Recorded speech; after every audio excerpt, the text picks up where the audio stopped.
Listen, it's going to cost a lot of ambition to get to all of those stadiums at once. But that's That's okay because crazy. I'm going to match the ambition of these clubs from this window. How about a transfer or a transition like that, huh? That's something. Yeah, I know. You're impressed. You're impressed. It's okay. One of the things that we need to talk about, and there's been this argument online that not really argument, but you have some people who are saying like, oh, we've loosened all these rules, and the best we can bring in is a couple of former MLS guys coming back, and maybe one or two designated players. I think that's a little harsh. If you look at the names that were linked that just couldn't get over the line, this I think would have been, if everything hit, of course, right?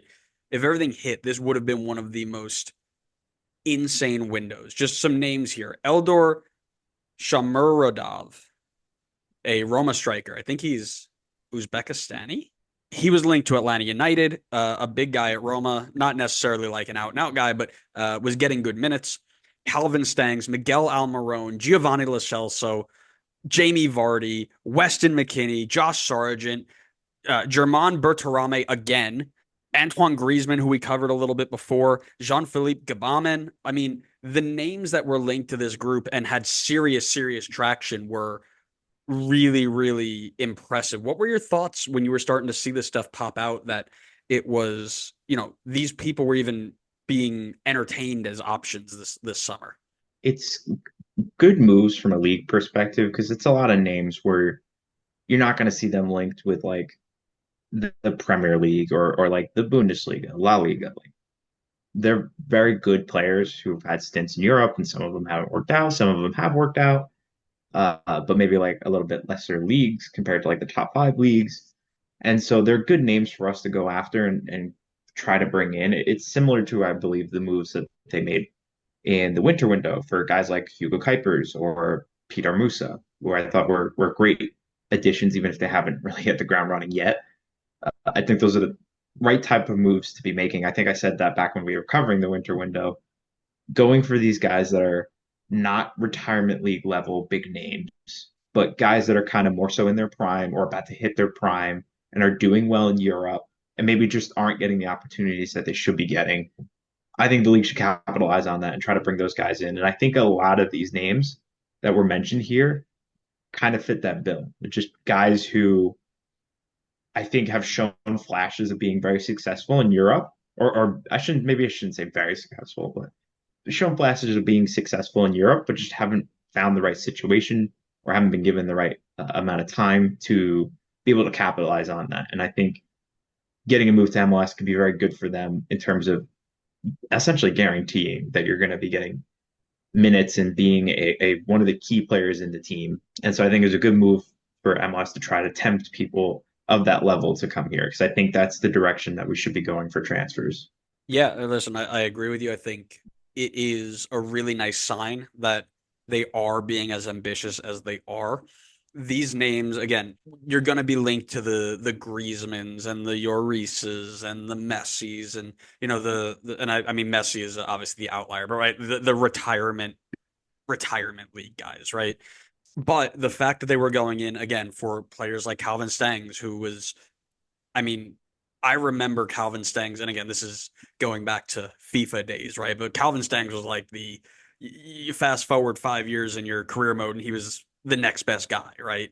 And he goes in and is injured, and his value drops a little bit. This is something they come in and try and pick him out. Now it turns out he, along with a couple other people in these sorts of moves, ended up failing his medical. So they decided to go away from him, especially Charlotte playing on turf and things like that. That makes a lot of sense, right? Even the likes of like New York Red Bulls, right? Team that is most notably known for the biggest signing they make in a year being a Red Bull 2 player, going out and being linked to a former Premier League player for another of the greatest clubs in the world, formerly of Everton, Jean-Philippe Gabamin. Now, this was another one that we kind of laughed at because Jean-Philippe Gbamin was on Everton's books for like 3 years, and I think he played like 3 games because he was consistently hurt. So the fact that he was coming in and they were asking to bring him in, and then it was like, oh, all the talks just suddenly shut off. There's no reason why. Everybody knew he failed his medical, right? But again, these names that I agree with you, these are the ones you have to get, not necessarily the Erling Haalands or the Mbappes of the world, but get somebody who plays at a high level, who's been bouncing around European leagues for a while. Go pay him good money, bring him over here to raise the level of your league. Now, again, that also ties in. We mentioned the Griezmann move. We talked about that a lot. You had youth players as well, again, going into Bogaj, the Polish second division striker at New York Red Bulls, who they were going to pay $2 million for. But again, a sign of what the league has turned into. Bogaj turned us down, saying he wasn't ready to play at this level. So the Polish second division, for people who aren't well aware, quite clearly is not at the level of MLS, which we all knew. But it was kind of cool to hear him say that, I think.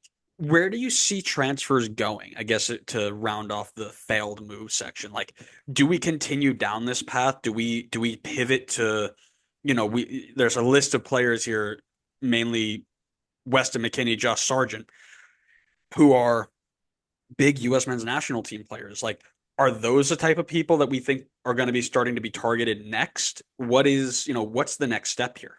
Here's the thing, at the end of the day, we're still talking about failed moves. So the next step needs to be getting these moves across the line and finalizing them rather than just having rumors because it's great to be linked with them and it's a great direction of transfers that I think the league is headed towards.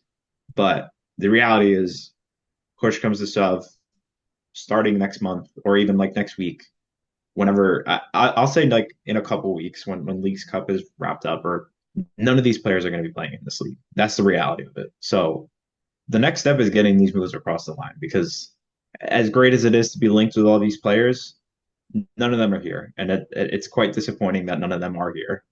And we need to be making some progress on actually finalizing these. And I understand some of them, like you were talking about, were for medical reasons, and it's understandable. Like it probably doesn't make sense to bring in someone that you potentially could have injured majority of the time that they're here. But I think it's a matter of finding the right guys that aren't going to have potential injury problems, and bringing those signings across the line. Um, Good ambition. It's the right step. It's a step in the right direction. I think it should continue in that direction. I don't think we should change things yet, but it's just a matter for me of getting them across the line. Yeah, completely agree. And I mean, if you think about it, right? We mentioned the Calvin Stenning, we mentioned Gabaman. One of the other ones, the big ones, German Berterame apparently had deals signed, sealed, delivered with FC Cincinnati to be their striker before Giacchini came in, who we'll mention a little bit, and pulled out because of family reasons, I believe was the official report. I mean, things that don't happen every time, right? This isn't something you're going to see like, oh yeah, every transfer we're going to have three people are going to be like, yeah, I'll definitely come play for you, and then their family says, oh, I don't really want to move that way, and then they pull out last minute, right? That's not going to happen. So if they keep this ambition up, I believe you see a lot more success in those sorts of moves. And from there, you end up finding, again, better players that clearly they're willing to spend money. I mean, there are teams here that were ready to drop 15, 20 million this window, right? I mean, take away San Jose and Seattle, who decided, yeah, we're good. Don't worry about it. San Jose, they're like, we need to set the record for most goals against in a year. So defensive transfers, not even a thought. They're Just trying to help your bold prediction. they Why are you are. They're criticizing like them? we know the pod. We know what we need to do. So Um, we got you. We helped with yeah, last year. We're going to help with this year's. big up San Jose, my guys. But listen, there's tons of ambition here. I think it sets a really good precedent for where we need to go. Like we can't go backwards from here, I think is going to be the big point. Like we cannot take a step back from what we've just done. We need to go and push even farther, right? If that means going and throwing 30 million at a Weston McKennie or I think Josh Sargent was rated at like 20. I think they were wanting 22 million for him, right? If that's the guy you think is going to change your team around, send it. See what happens. Not everybody's going to stick, right? And I think one of the big talking points, and I think it's another episode entirely, but our window closes 2 weeks before Europe's does. So there are players who are bouncing around 2 weeks before the European window closes who are like, I can either go to America right now and get paid whatever, or I can hold out and try and get a move somewhere else in Europe and play it, at a higher level. And that is I think putting us at a detriment comparative to other leagues because we've got 2 less weeks to make things happen, or we're shifted by 2 weeks.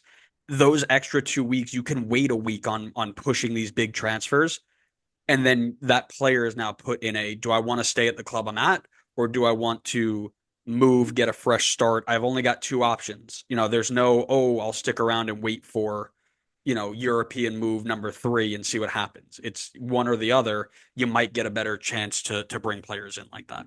I'd say one of the other things I think is a little bit of a maybe starting to develop issue is this divide of teams that are willing to spend and teams that are not willing to spend. Because it's great that we see like some teams with ambition, like Charlotte and FCC have like within the winter and the summer transfer. I actually probably mainly just the summer transfer window showed insane ambition for this window. And Oh yeah.